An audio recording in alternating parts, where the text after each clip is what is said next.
First, open Ideogram AI and sign into your account. If you're completely new to Ideogram AI, don't worry. The basic workflow is simple once you understand how prompts and image generation work. Start by opening the main image generation area. You'll see a prompt box where you can describe the image or design you want Ideogram AI to create. For your first project, keep the idea simple. For example, you could ask for a modern coffee shop poster with a clean layout, warm colors, professional typography, and the words fresh coffee clearly displayed.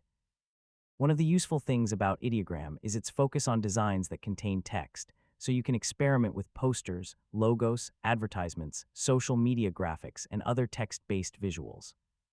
After writing your prompt, review the available settings. Depending on the current interface and your account, you may be able to select different models, aspect ratios, styles, or other generation options. Choose the settings that fit your project and start generating. When the results appear, compare them carefully. Look at the composition, colors, typography, image quality, and whether the generated text matches what you requested.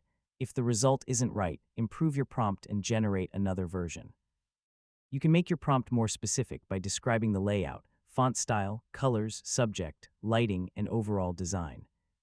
Once you find a result you like, explore the available editing or remixing tools to make further changes if needed.